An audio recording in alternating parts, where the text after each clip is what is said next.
Hello friends, welcome back J P law classes में आप सबका स्वागत है। ठीक है। आज आरजीएस का ये जो मॉक टेस्ट सिविल लॉ का है, 5 मॉक टेस्ट, पांचवा है। ठीक है। अभी तक 5 टेस्ट हो चुके हैं लॉ के। ठीक है। और जो हिंदी के 1 से लेकर 17 टेस्ट हो चुके हैं। अभी तक आपने नहीं दिए। 1 से लेकर 17 टेस्ट हो चुके हैं हिंदी की। ठीक है। अभी तक आपने नहीं दिए। जे पी लो क्लासेस के यूट्यूब चैनल पर जाके सेपरेट प्ले लिस्ट बनी हुई है राजस्थान हिंदी की। ठीक है। आरजीएस हिंदी की। तो वहाँ पे जाके सारे टेस्ट दे सकते हो और अपनी तैयारी को और बेहतर बना सकते हैं। जो क्वेश्चन नहीं आ रहा उसको अलग से लिख लो। ठीक है। वो काफ़ी फिर उसको रिवाइज करो। ठीक है, एग्जाम तक। ठीक है। और अब ज़्यादा टाइम बचा नहीं, इस फटाफट से सब कुछ रिवाइज करो। ठीक है। जितने एमसीक्यू लगा सकते हो लगाओ आप। ठीक है। आज का सेशन हम स्टार्ट करते हैं। फटाफट से सबके आंसर आपको कमेंट बॉक्स में देने हैं। ठीक है जी। तो आज का सेशन स्टार्ट करें। तो आज का पहला क्वेश्चन है, time limit for filing written statement is 30 day, which may be extended up to 90 day. Shall be counted from option number 1, date of filing the suit, date of first hearing fixed by the court, date service of summon on the defendant, none of the above. ठीक है। तो अगर कोई statement, return statement जो file करता है यानी 30 दिन के भीतर, विच में भी एक्सटेंड हो और 90 दिन के लिए बढ़ जाएगा, तो उसको कैसे काउंट किया जाएगा वो आपको बताना है। यानी कि लिखित कथन प्रस्तुत किए जाने की परिसीमा 30 दिन की और 90 दिन की पढ़ाई बढ़ाई जा सकती है। तो गणना की जाएगी, कैसे गणना की जाएगी? वाद की प्रस्तुति दिनांक से या न्यायालय द्वारा नियत प्रथम सुनवाई दिनांक से या प्रतिवादी पर सम्मन की तामीली दिनांक से या उपरोक्त में से कोई नहीं। ठीक है। फटाफट से करेक्ट आंसर दीजिए। अगर यानी जो जो रिटर्न स्टेटमेंट है, ठीक है, जो लिखित कथन है, उसकी जो परिसीमा 30 दिन की है और उसको अगर बढ़ा दी जाती है, यानी जो 90 दिन है एक्सटेंड टू, और उसको कितनी बढ़ाई जा सकती है? 90 दिन। तो उसकी गणना कैसे की जाएगी वो आपको बताना है। फटाफट से करेक्ट आंसर दीजिए। तो इसका राइट आंसर आपको देना है। तो date of summon of the defendant, option number 3 correct हो जाएगा। Date of summon, service of the summon of defendant, option number 3। And की प्रतिवादी पर समन की तामील की दिनांक से ये किया जाएगा। ठीक है। ठीक है जी। ठीक है। नेक्स्ट क्वेश्चन नंबर सेकंड का इसका आंसर आ जाए। क्वेश्चन नंबर से, principle of res judicata does not apply. तो रेज जुडिकाटा कहाँ पे अप्लाई नहीं होगा? Suit, execution decree, arbitration proceeding, कॉल द बो कि प्राण न्यास का सिद्धांत किस पर प्रयोजन पर नहीं है? वाद पर, डिग्री के निष्पादन कार्यवाही पर, मध्यस्थम कार्यवाही पर, उपरोक्त सभी। फटाफट से करेक्ट आ दीजिए। जो आर्बिट्रेशन यानी कि प्रिंसिपल ऑफ रेज जुडिकाटा कहाँ पे अप्लाई नहीं होता वो आपको बताना है। ठीक है। तो रेज जुडिकाटा यानी कि सेक्शन किस में दे रखा है? सेक्शन यानी कि 11 के अंदर, यानी सीपीसी के सेक्शन 11 के अंदर दे रखा है रे जुडिकाटा। ठीक है। और रेस सब जुडी के यानी सेक्शन 10 के अंदर दे रखा है, यानी कि स्टे ऑफ द सूट। ठीक है। स्टे ऑफ द सूट से सेक्शन 10 बात करता है। ठीक है। तो इसमें यानी कि the principle of res judicata does not apply कहाँ पे? यानी suit, execution decree, arbitration proceeding. तो इसका मध्यस्थ कार्रवाई पे ये ऑप्शन नंबर 3 करेक्ट हो जाएगा। यानी मध्यस्थ यानी कि आर्बिट्रेशन, यानी कि आर्बिट्रेशन प्रोसीडिंग पे ये अप्लाई नहीं होता है। ठीक, ऑप्शन नंबर यानी कि ऑप्शन नंबर 3। अगर कोई क्वेश्चन में कोई डाउट लगे आपको तो कमेंट बॉक्स में आप बता सकते हैं। ठीक है। तो उसका आंसर हम नेक्स्ट टास्क के अंदर डिस्कस कर लेंगे। ठीक है। तो अगर आपको लगे किसी क्वेश्चन में, तो वैसे तो कोई दिक्कत नहीं है, फिर अगर फिर भी आपको कोई डाउट लगे उसको, हाँ, आप मैं चेक कर लूँगा फिर बाद में, तो उसको नेक्स्ट क्लास में हम डिस्कस कर लेंगे। ठीक है। तो ऑप्शन नंबर 3 मध्यस्थ कार्रवाई पे ये करेक्ट होता है, इस पे अप्लाई नहीं होता। ठीक है। तो क्वेश्चन नंबर 3 का राइट आंसर दीजिए। Question number 3। ठीक है। In which ground the plaint can not be rejected, यानी कि in which ground the plaint यानी कैन नॉट बी रिजेक्टेड, कौन सा ग्राउंड है जहाँ पे प्लेंट रिजेक्ट नहीं होता है वो आपको बताना है। और किस किस ग्राउंड पे रिजेक्ट यानी प्लेंट रिजेक्शन होगा। तो any where it is does not disclose cause of action. ठीक है। और दूसरा है, the a plaint is file in such court which does not have a jurisdiction to try the suit, where the suit appear in the barred by the law, where the plaint is not file in duplicated. किसी भी आधार पर वाद पत्र को नामंजूर नहीं किया जा सकता। ठीक है। तो ऑप्शन नंबर 1, जहां पर वाद हेतु प्रकट नहीं करता, जहां वाद पत्र ऐसे न्यायालय में प्रस्तुत किया गया जिसमें विचारण का क्षेत्राधिकार नहीं है, जहां वाद विधि द्वारा वर्जित होना प्रकट होता है, जहां वाद प्रति प्रस्तुत नहीं किया गया है। ठीक है। तो इसका राइट आंसर आपको बताना है फटाफट से। ठीक है। तो बताइए, फटाफट करेक्ट आंसर दीजिए। तो ऑप्शन नंबर इसका सेकंड इज करेक्ट हो जाए, यानी कि plaint the plaint is file in such court does not have a jurisdiction. Try to suit, ठीक है। Option number second is correct हो जाएगा, ठीक है। ये ग्राउंड नहीं है, ठीक है। किस आधार पर वाद पत्र नामंजूर किया जाता है, तो option number second is correct हो जाएगा। जहां वाद पत्र न्यायालय में प्रस्तुत किया गया है उसे विचारण का क्षेत्राधिकार नहीं है, ठीक है। ये रूल नंबर 10 कहता है, ठीक है।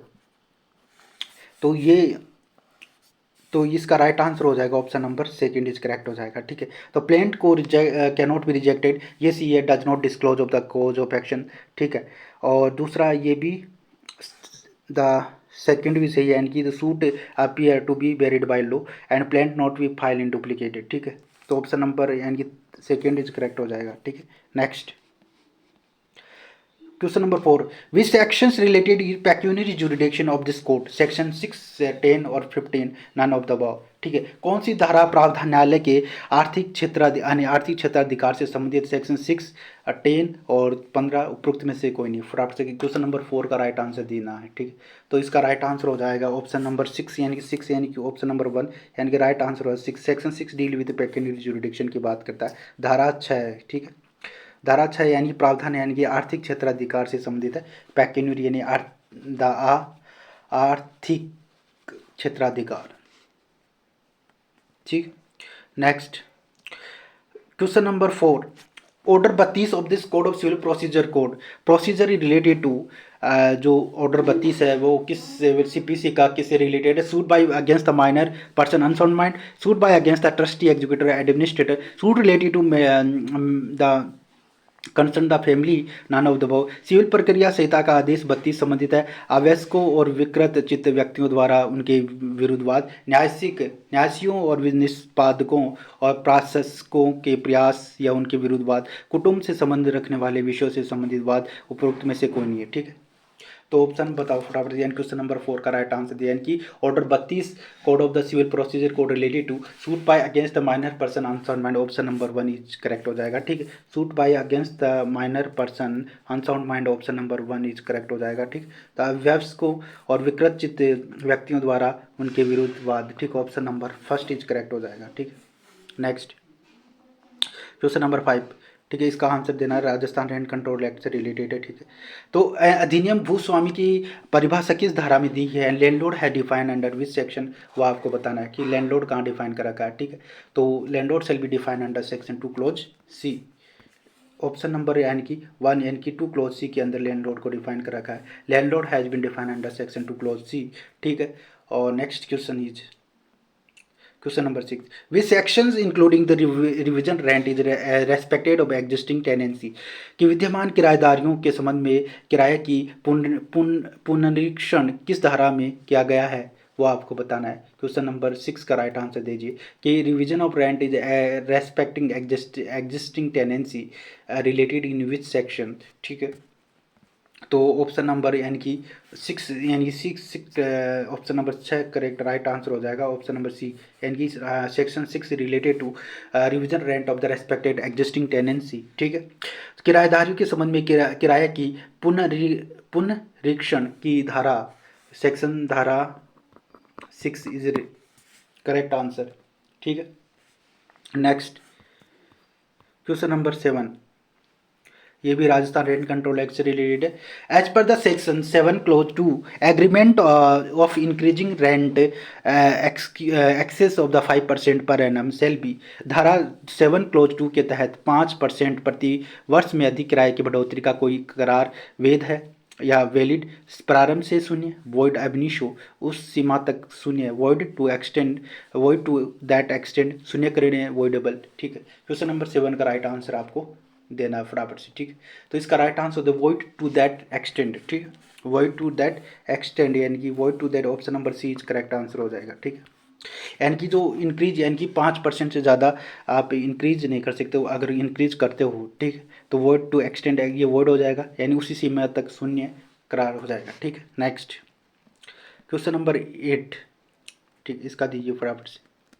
Question number 8, under Rajasthan Rent Control Act 2011, the applications made during the section 23 shall be disposed of by rent authority within the applications from date of presentation of the 120 day और 90 day, 60 day, 30 day.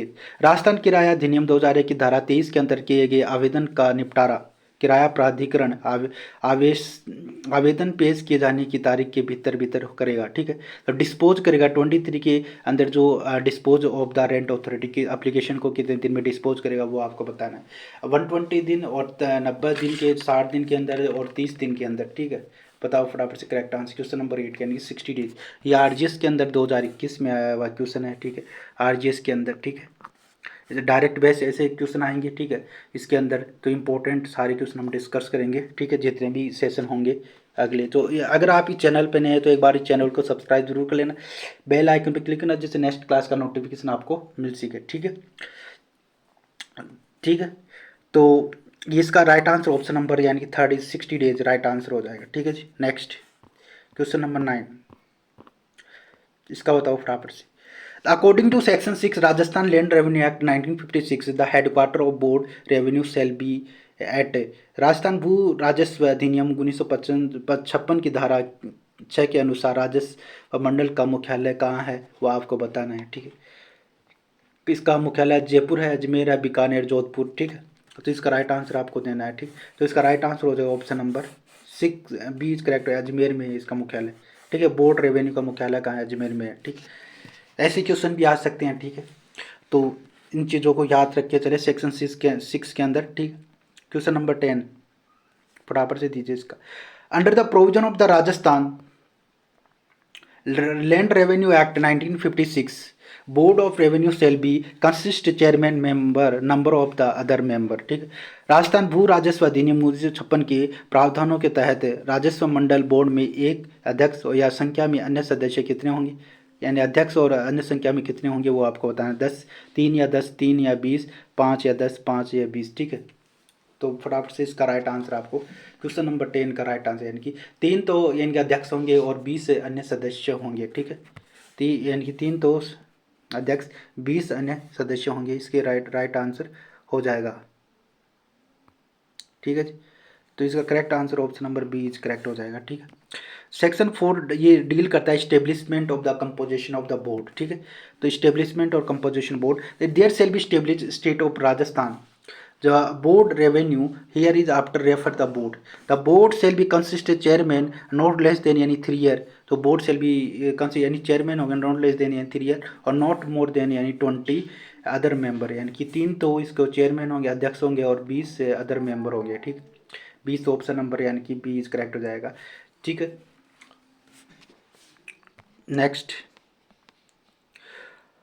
Question number 11 according to section 5 Rajasthan land revenue act 1950 all member of board shall be hold office during the pleasure of chief minister, president और collector of governor, ठीक है। राजस्थान भू सुधार अधिनियम 1956 की धारा 55 के अनुसार बोर्ड के सभी सदस्य प्रसन्नता पर्यंत पद धारण करेंगे। किसकी करेंगे, कैसे सदस्य, सभी सदस्य मुख्यमंत्री, राष्ट्रपति या कलेक्टर, राज्यपाल की। बताओ फटाफट से।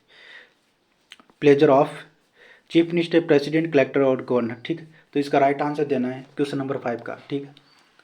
तो इसका राइट आंसर हो जाएगा ऑप्शन नंबर डी करेक्ट हो जाएगा, ठीक। राज्यपाल कराएगा, प्लेजर ऑफ गवर्नर, राज्यपाल। Next question number 12 under provision of Rajasthan land revenue act 1956 abadi land within the limit of the municipality, panchayat, circle और village, town, city vesting in the state of government is called the nazul land या खेवट या खातूनी या खुद कासत। बताओ फटाफट से correct answer दीजिए, कौन सा हो जाएगा इसका राइट आंसर। तो ये क्या हो जाएगा, द प्रोविजन ऑफ द यानी कि भू राजस्व अधिनियम 1956 के अनुसार सरकार के निहित आबादी जो कि नगर पालिका या पंचायत, सर्किल या गांव, कस्बा, शहर की सीमा अंदर हो कहलाती है, वो नजुल लैंड कहलाती है। क्या कहलाती है? Nazul land. Option number 1 is correct हो जाएगा, नजुल लैंड कहते हैं, ठीक है। इंपॉर्टेंट डेफिनेशन है, नजुल लैंड कहेंगे, ठीक है। नेक्स्ट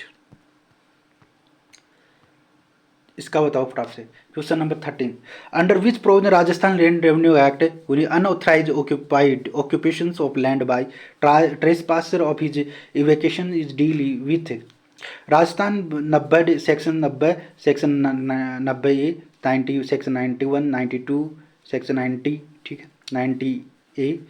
राजस्थान भू राजस्व अधिनियम 1956 के किस प्रावधान के अंतर्गत एक अतिक्रमी द्वारा भूमि के अनाधिकृत कब्जे का निष्कासन के संबंध में कार्रवाई की जाती है? 90 दिन, 90 के और 91, 92। फटाफट से बताइए कौन सी धारा के अंदर दे रखा है ये, ठीक है। इसका करेक्ट आंसर देना है। क्वेश्चन नंबर 13 का राइट आंसर बताओ फटाफट से। यानी कि unauthorize occupations of land by trespasser and his evacuation of deal with which section? Comment box में फटाफट इसका राइट आंसर क्वेश्चन नंबर 13 का। So 91 is correct answer is 91, ठीक 91। धारा 91 इज डील विथ, यानी कि अतिक्रमी द्वारा भूमि के अनाधिकृत कब्जे का निष्कासन से संबंधित है, ठीक है। The unauthorize occupation of land by the trespasser is evacuation deal is very important section 91, ठीक है। ऐसे question directly section based question आपके आरजीएस के अंदर आ सकते हैं, ठीक है। लैंड रेवेन्यू एक्ट से 1 या 2 क्वेश्चन बनेंगे यहाँ से, ठीक है। और काफ़ी बड़ा से ये एक्ट है, ठीक है। 1 या 2 क्वेश्चन बनेंगे, या तो एक बार इनको ऊपर से आप हेडिंग पूरी याद कर लो, ठीक है। या जो इम्पोर्टेंट पॉइंट है अंदर से वो भी पीरियड या इम्पोर्टेंट डेफिनेशन वहाँ से क्वेश्चन बन सकता है लास्ट में, ठीक है। तो इनको अच्छे से याद कर लो, ठीक है। Question number 14, which provision of the jurisdiction the court civil court excluded under the Rajasthan land revenue act 1956? Section 207, 208, 259, 261। Rajasthan भू राजस्व अधिनियम 1956 के अंतर्गत किस उपबंध द्वारा सिविल न्यायालयों का क्षेत्राधिकार उपवर्जित किया गया है? धारा 207 में, धारा 208 में, धारा 259 में, धारा 261 में। बताओ फटाफट से करेक्ट आंसर दीजिए। धारा 207, 208, 259, 261 फटाफट से दीजिए। ये कौन सा प्रोविजन है? जो सिविल कोर्ट, जो jurisdiction of the civil court excluding under Rajasthan land revenue act 1956। अगर कोई क्वेश्चन नहीं आ रहा, वो उस क्वेश्चन को आप लिख लो, ठीक है, जैसे कि वो आगे गलत ना हो, ठीक है। इसका राइट आंसर हो जाएगा ऑप्शन नंबर धारा 259, ऑप्शन नंबर 3 इज करेक्ट हो जाएगा। 259 इज करेक्ट आंसर इज 259, ठीक है। Question number 15, section 14 limitation act is the will have no applications. Option number where the suit is dismissed after the adjudications on it merit, where the suit is dismissed because the court was unable to entertain it. Option number both A and B, neither A and. परिसीमा अधिनियम की धारा 14 का कोई प्रभाव नहीं होगा जहाँ किसी दावे को उसके गुण के आधार पर खारिज कर दिया गया है, जहाँ की दावे को उस आधार पर खारिज किया गया है जो उसे सुनने के लिए योग्य नहीं है। ऑप्शन नंबर ए और ब, या ना तो ए और ब, ठीक है। फटाफट से दीजिए। क्वेश्चन नंबर 14 का राइट आंसर क्या हो जाए? क्वेश्चन नंबर 15 का, ठीक है। Where the suit is dismiss after adjudication of merit, ठीक है। ऑप्शन नंबर 1 यहाँ पे नो एप्लीकेशन इज है, ठीक है। Option number 1।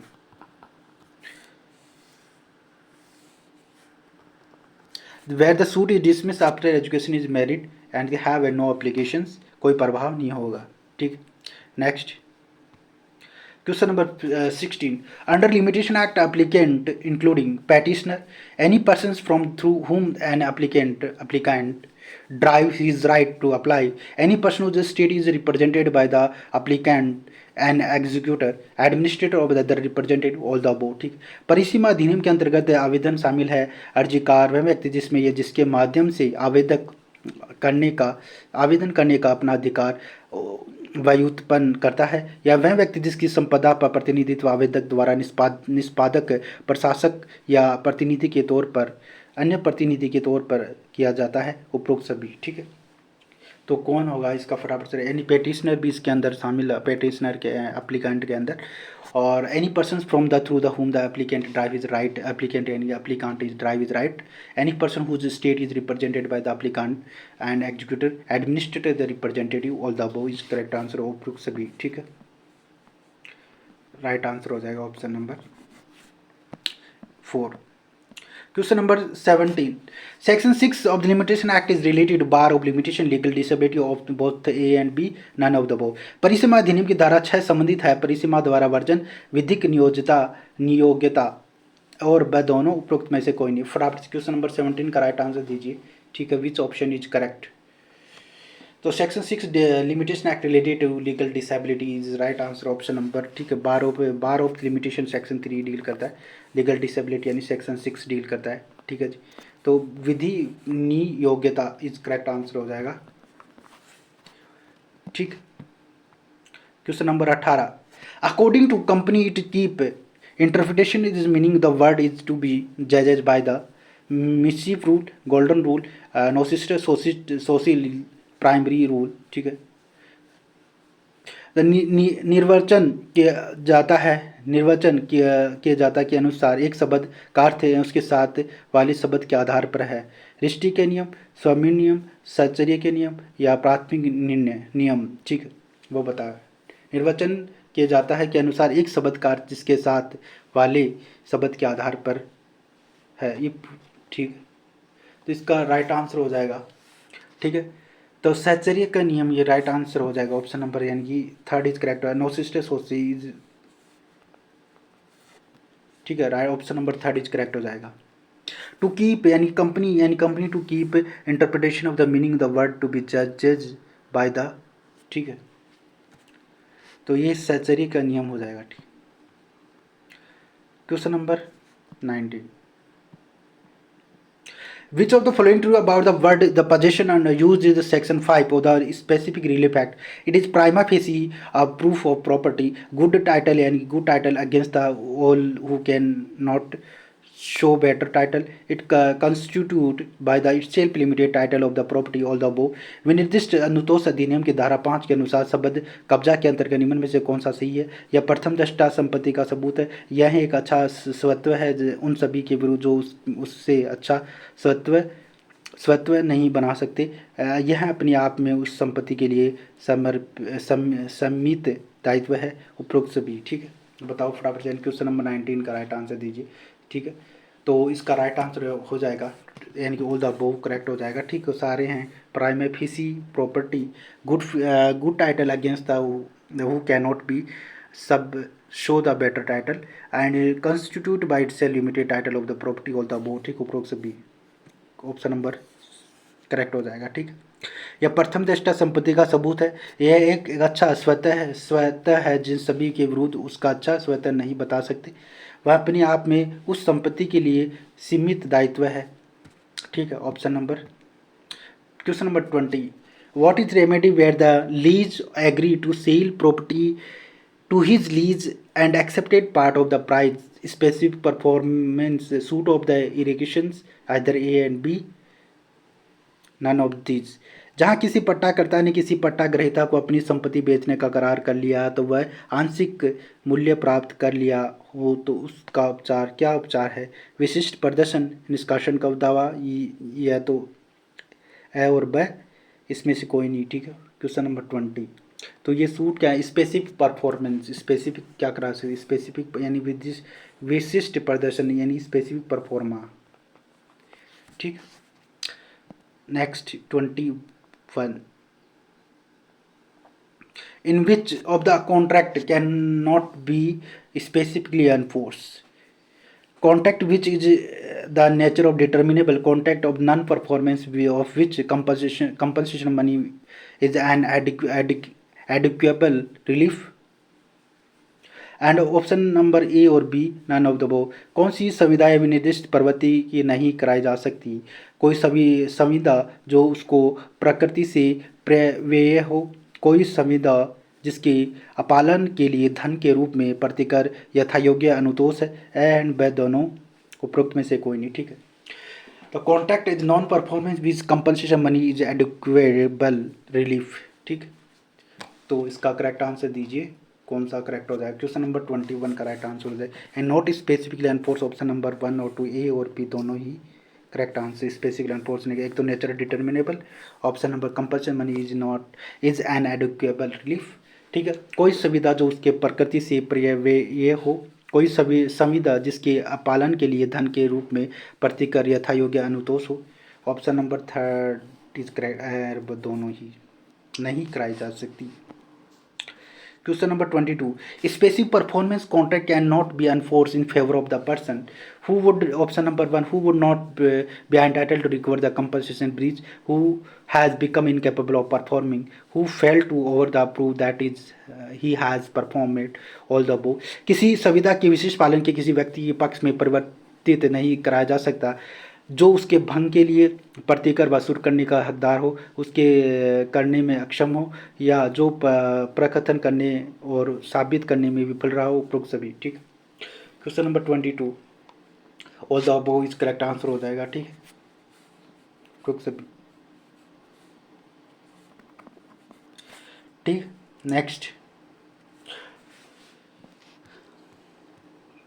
question number 23. Which one following is not essential element of the mortgage defined under section 58A TP Act? There must be transfer in interest. There must be promise of transfer of the interest. Interest must be some specific immovable property. Purpose of the transfer must be ensure the payment of debt. निम्नलिखित में से कौन सा एक संपत्ति अंतरण की धारा 58A के अंतर्गत परिभाषित बंधक का आवश्यक अंग नहीं है? हित का अंतरण होना चाहिए, या हित के अंतरण का वचन दिया जाना चाहिए, या हित की किसी भी निर्दिष्ट अचल संपत्ति का होना चाहिए, अंतरण का उद्देश्य किसी ऋण से भुगतान या सुनिश्चित करना होना चाहिए। ठीक। क्वेश्चन नंबर 23 करेक्ट आंसर दीजिए, यानी कि इसका कौन सा नहीं है? Following is not essential element mortgage as defined under section 58A। ठीक है, तो एसेंशियल एलिमेंट कौन सा नहीं है? ठीक है, there must be transfer of interest, ये सही है, और there must be promise transfer of the interest, option number B is correct. हित के अंतकरण का वचन दिया जाना ये एसेंशियल एलिमेंट नहीं है, तो option number B is correct answer हो जाएगा। There must be promise transfer of the interest, ये गलत है, और interest must be some specific mobile property, ये सही है, और purpose of transfer must be insure the payment of the डेब्ट, ये भी सही है। ठीक है, तो right answer option number B is correct हो जाएगा। Next 24. A transfer of his property B, the mortgage, with condition that for 10 years B will be take the mortgage money from the income of property. Thereafter A shall redeem the property by making the payment. Remaining amount the mortgage is mortgage by conditional and molish mortgage, simple mortgage, English mortgage. बंधक द्वारा अपनी संपत्ति bank को इस शर्त के साथ अंतरित करता है कि 10 वर्ष तक संपत्ति की आय के बंधक धन प्राप्त करेगा, और उसके बाद शेष रकम उत्तरदायी करके उदायगी करके संपत्ति का मोचन करा देगा। यह बंधक है। शर्त विक्रय द्वारा बंधक या विलक्षण बंधक, सादा बंधक या अंग्रेजी बंधक, बताए फटाफट से करेक्शन आंसर दीजिए। करेक्ट आंसर कौन सा हो सका? तो ये एनोमोलियस मॉर्गेज। ठीक है, option number B is correct, anomalous mortgage is correct हो जाएगा, विलक्षण बंधक इज करेक्ट आंसर हो जाएगा। ठीक है, यानी कि a transfer is property to be mortgage with condition that for 10 year be will be take the mortgage money from income of the property, thereafter a sale be redeem the property by making the payment of remaining amount is mortgage is anomalous mortgage correct answer, यानी कि विलक्षण बंधक is correct answer हो जाएगा question number 24 का। Question number 25. Which of the following are true about the word positions? ठीक है, ये हो गया है शायद, क्वेश्चन नंबर 5 हो गया, 26 भी हो गया, ये दोबारा से आ गया, ये भी दोबारा से। ठीक है, इसका बताओ। Question number 29. Concealment of the pre-marriage pregnancy by the respondent can make the marriage voidable, void, या none of the. यानी विवाह से पूर्व गर्भवती होने का तथ्य प्रतिवादी द्वारा छिपाया जाना विवाह को बना सकता है, क्या बना सकता है? ये फटाफट से करेक्ट आंसर दीजिए। क्वेश्चन नंबर 29 का राइट आंसर आपको देना है। ठीक है, ये 2-3 क्वेश्चन दोबारा से रिपीट हो गए हैं। ठीक है, तो मैंने देखा नहीं था। ठीक है, इसका करेक्ट आंसर दीजिए। यानी concealment of the pre marriage pregnancy by the respondent can make the marriage is voidable, void, valid, none of the above. ठीक, विवाह पूर्व गर्भवती होने का तथ्य प्रतिवादी द्वारा छिपाया जाना विवाह को बना सकता है, शून्यकरणीय या वैध या शून्य, उपरोक्त में से कोई नहीं। ठीक, विच ऑप्शन इज करेक्ट? ठीक, वॉइडेबल हो जाएगा इसका राइट आंसर। ठीक है, ऑप्शन नंबर 1 इज करेक्ट हो जाएगा, वॉइडेबल, शून्यकरणीय हो जाएगा। ठीक है, अगर कोई विवाह से जो गर्भवती होने का तथ्य या प्रतिवादी से छिपाया जाता है तो वो शादी क्या हो जाती है, वॉइडेबल हो जाएगी। ठीक है, नेक्स्ट। तो बताओ इसका section 30, a person who die without making will known as a intestate, this has been defined under the Hindu succession act, the section 3 clause C, 3 clause G, 3 clause H 4। एक व्यक्ति जो बिना वसीयत किए हुए मृत्यु प्राप्त करता है, निर निर्विसियति कहा जाता है। तो उसको क्या कहते हैं, निर्विसियति कहा जाता है। ऐसा हिंदू उत्तराधिकारी अधिनियम की किस धारा के, हिंदू उत्तराधिकारी अधिनियम की किस धारा में वर्णित है, 3 क्लोज सी, जी 3H4। फटाफट से दी बताओ। ठीक है, यानी सेक्शन यानी कि धारा 3 क्लोज जी डील करती है, यानी कि option number B is correct हो जाएगा। ठीक है, 3 क्लोज जी यानी डील करती है। ठीक है, इसके अंदर ये यानी कि डिफाइन कर रखा है 3 क्लोज जी के अंदर। ठीक है, next question number 31, the constitutional validity section 9 the Hindu marriage act the first time is come to consideration this case, Harvinder Kaur बनाम वर्सेज हरमेंद्र सिंह। ठीक है, और बाबूराम बनाम सुशीला, या टी सरिता बनाम यानी कि वर्सेस यानी बकेटा सुबैया, या सरोज रानी बनाम यानी सुदर्शन कुमार। ठीक है, फटाफट से आंसर दीजिए। यानी कौन सा जो constitution validity section 9 Hindu marriage act से रिलेटेड है, first time come for consideration in this case. ठीक है, तो इसका राइट आंसर हो जाएगा सी सरिता बनाम टी बंकेटा सुबिया। ठीक है, option number C is correct हो जाएगा। यानी टी सरिता बनाम वर्सेस टी वेंकटा यानी कि वेंकटा सुबिया। ठीक है, ठीक है, question number 22, the what is effect of the judicial separation of marital relations under Hindu Marriage Act, the marital relations come to end, marital relations to suspend, marriage become avoidable। Hindu विवाह अधिनियम के अंतर्गत न्यायिक पृथक्करण का विवाह से संबंध पर क्या प्रभाव पड़ता है, वैवाहिक संबंध समाप्त हो जाता है या विवाह शून्य हो जाता है, वैवाहिक संबंध स्थगित रहते हैं या विवाह शून्यकरण हो जाता है। ठीक है, question number 32 is correct answer कौन सा है, जो जो मार्टिल रिलेशंस इज सस्पेंडेंट हो जाएगा। ठीक है, तो ये क्या हो जाएगा, ऑप्शन नंबर बी, वैवाहिक संबंध स्थगित रहते हैं इसके संबंध। ठीक है, इसका मतलब जुडिशियल सेपरेशन का मतलब होता है तो मार्टिल या वैवाहिक संबंध क्या स्थगित रहते हैं। ठीक है, जब मार्टिल रिलेशन इज सस्पेंडेंट। ठीक, next question number 33, under Hindu Marriage Act 1950's right to permanent alimony is available to husband only, both husband wife only, dependent only। ठीक है, हिंदू विवाह अधिनियम 1955 के अंतर्गत अस्थायी निवाह व्यय का अधिकार प्राप्त है केवल पति को, केवल पत्नी को, या पति पति दोनों को, केवल आश्रितों को। ठीक है, इसका करेक्ट आंसर दीजिए। The both husband and wife equally, both husband है, option number C is correct हो जाएगा।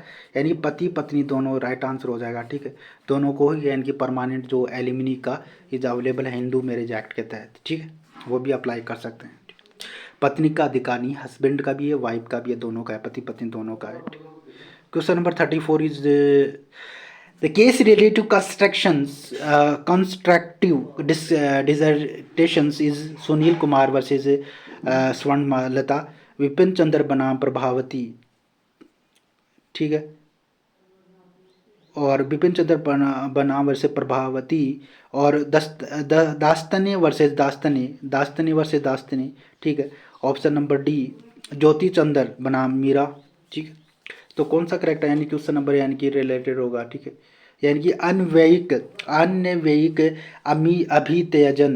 अन्वयिक अभित्यजन से संबंधित कौन सा मामला है वो बताना है। तो ये राइट आंसर हो जाएगा कॉन्स्ट्रक्टिव यानी कि desertion is related to, option number D, Jyotish Chandra बनाम मीरा। ठीक है, next question number 35, under Hindu marriage act Hindu including Buddhist Sikh Jain all the above, Hindu विवाह अधिनियम के अंतर्गत हिंदू से संबंधित है बौद्ध सिख जैन उपरोक्त सभी। ठीक, इसका correct answer option number D, उपरोक्त सभी ऑल द अबव, सारे इंक्लूड है। ठीक है, question number 36, which section Hindu marriage act define the sapinda relationship, section 2A 2B 2F 2G, ठीक है। हिंदू विवाह के अंदर किस धारा के अंदर सपिंड संबंध परिभाषित है, सेक्शन 2A 2B 3F धारा 2G, ठीक है। तो इसका राइट आंसर हो जाएगा section 2 clause, section option number C correct हो जाएगा। इन 3 क्लोज F के अंदर दे रखा है, ठीक है। स्पिंदा रिलेशनशिप को डिफाइन कर रखा है, यानी सपिंड संबंध को परिभाषित कर रखा है। ऑप्शन नंबर सी करेक्ट हो जाएगा, section 3 clause F। Next question number 37, in which section Hindu marriage act ground of the divorce, ठीक है। तो ground of the divorce are provided, section 11 13 9 7। Hindu विवाह अधिनियम के अंदर तलाक के आधार दिए गए हैं, वो सेक्शन बताना है। डिवोर्स कहाँ पे, divorce are provided under section, option number 13 is correct, यानी कि यहाँ पे ग्राउंड आपको दे रखे हैं तलाक के, ठीक है। धारा 13 के अंदर, सेक्शन 13 धारा 13 के अंदर डिवोर्स के ग्राउंड दे रखे हैं, ठीक है। Question number 38, section 3 clause C, the Hindu marriage act define the agnate cognate and full blood half blood, ठीक है। तो गोत्र या पूर्णा रक्त या सजातीय बंधु, आधा रक्त सौतेला। पूर्ण रक्त यानी कि पूर्ण जो रक्त होता है सग्गा, सजातीय बंधु, आधा रक्त सौतेला, full blood half blood, cognate agnate, ठीक है। इसका करेक्ट आंसर देना है क्वेश्चन नंबर 38, ठीक, 38 का करेक्ट आंसर दीजिए। तो इसमें कौन सा हो जाएगा, यानी कि हिंदू मैरिज एक्ट के अंदर सेक्शन 2 क्लोज 3 क्लोज C के अंदर क्या डिफाइन है, यानी कॉग्नेट यानी कि पूर्ण रक्त, यानी कि पूर्ण रक्त define, cognate cognate, option number C पूर्ण रक्त यानी सग्गा, ठीक है। तो एग्नेट ये गोत्र और full blood half blood, very important definition, इसको अच्छे से याद कर लेना, ठीक। यहाँ से क्वेश्चन काफ़ी बार आते हैं। Divorce by mutual consent has been provided, section 3 clause 13 clause 1A 13A 13B 13(2). पारस्परिक सहमति से तलाक विवाह विच्छेद का प्रावधान किस धारा के अंदर दे रखा है, वो आपको बताना है। क्वेश्चन नंबर 39 का राइट आंसर देना है। धारा 13B के अंदर ये दे रखा है, ठीक है। 13B धारा 13B के अंदर दे रखा है, ठीक है। 13B इज करेक्ट आंसर, यानी कि पारंपरिक संपत्ति के तलाक का ये, and divorce are mutual consent is 13B section given under section 13B। Hindu question number 14, Hindu marriage act 1955 contain the minimum period of desertions for the filing the suit of the judicial separation is 3 year 7 years 5 year 2 year. Hindu विवाह अधिनियम 1955 के में अधित्याग के आधार पर न्यायिक पृथक्करण के आवेदन हेतु कम से कम कितना समय होना चाहिए, ठीक। क्वेश्चन नंबर 14 का राइट आंसर दीजिए। तो ये मिनिमम यानी कि period of the desertions for the filing the suit of the judicial separation in given under 2 year, right answer हो जाएगा ऑप्शन नंबर D 2 ईयर, 2 साल का होना चाहिए, ठीक है। न्यायिक पृथक्करण के आवेदन से कम कितना समय, 2 साल का, 2 ईयर, ठीक। Next last question, Hindu male of 30 years adopt the female child 15 years age, adoption is valid, voidable, void, illegal. 30 वर्ष का हिंदू पुरुष 15 वर्ष की लड़की का दत्तक ग्रहण करता है तो वह दत्तक ग्रहण कहलाता वैध, शून्यकरण या शून्य अवैध, ठीक है। तो इसका राइट आंसर हो जाएगा वॉइड, ठीक है। तो क्या हो जाएगा, वॉइड हो जाएगा, शून्यकरण हो जाएगा, option number C is correct answer. अगर 30 वर्ष का हिंदू पुरुष 15 वर्ष की लड़की का दत्तक ग्रहण करता है तो वो वॉइड हो जाएगा, ठीक है जी, ठीक है। तो ये लास्ट क्वेश्चन था। अगर कोई क्वेश्चन में कोई डाउट हो तो आप कमेंट बॉक्स में पूछ सकते हो, ठीक है। और बाकी जो क्वेश्चन हम नेक्स्ट क्लास के अंदर जो बच गए, ठीक है, मुस्लिम लॉ के और जो ये sales of good act, partnership act, registration act, ठीक है, और बाकी जो एक्ट बच गए उसके नेक्स्ट क्लास में हम एक्ट बच गए हैं उनको नेक्स्ट क्लास के अंदर डिस्कस करेंगे, ठीक है। तो जाते जाते एक बार सेशन को सब लाइक कर दे और शेयर कर दे, ठीक है। इसका पीडीएफ आपको जेपी लो क्लासेस के टेलीग्राम चैनल पे मिल जाएगा, ठीक है। और चैनल को एक बार सब्सक्राइब जरूर कर लेना, ठीक है। मिलते हैं नेक्स्ट क्लास के अंदर।